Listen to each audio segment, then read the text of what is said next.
Tonight, we continue our series, Small But Strong, about local children battling medical odds and the community helping them in their fight. When Shannon first put out the call for nominations for this series, we were flooded with emails. But it was a text from one of my son Carter's former nurses that really caught my eye. She sent me a screenshot of an Instagram post so moving and so inspirational that you'd hardly believe it was written by a teenager. Now, the young woman who posted it has battled more in her 17 years on Earth than most people can imagine, and yet, through it all, she's persevered and maintained an incredible faith and outlook on life. This is Alex's story. There are 4 words that are helping me through all of my tough times. That will be done. An Instagram post deeper than the average selfie. I believe that those 4 words are going to help me accept the fact that I'm going through my 3rd cancer.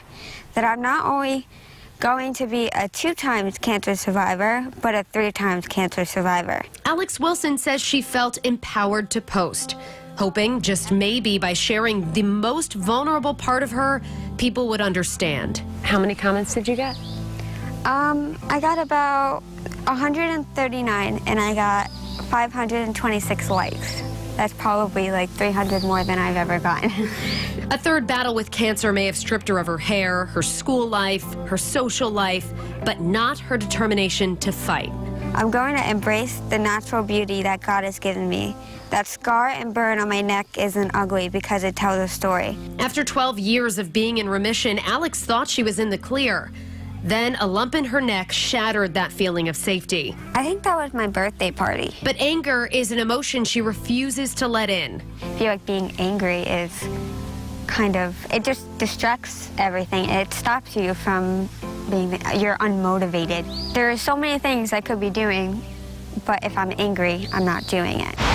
Her biggest motivator may be her goal of becoming a pediatric oncologist. I know how it feels, and a lot of oncologists don't go through that. I can bring a lot to the table on working with the kids and knowing what might be the best for them. Having battled neuroblastoma at 3 years old. That's the day we found the lump. When you were 7. Mm-hmm. Then being diagnosed with a completely different cancer at age 7, Ewing sarcoma. What is this, a party? That was my end of chemo party. It was my last day. She has a gift, empathy, to offer her future patients. Look at all your hair. This time around, it's neuroblastoma again, but stage 1.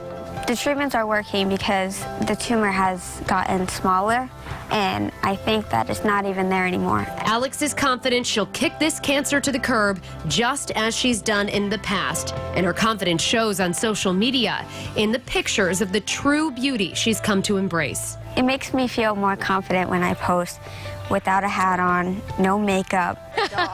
She says staying strong is the most important thing as she looks to the future. I know there's a lot of other strong cancer patients that are at Hasbro, and maybe stronger than me, maybe less stronger than me, but I hope one day I can help them.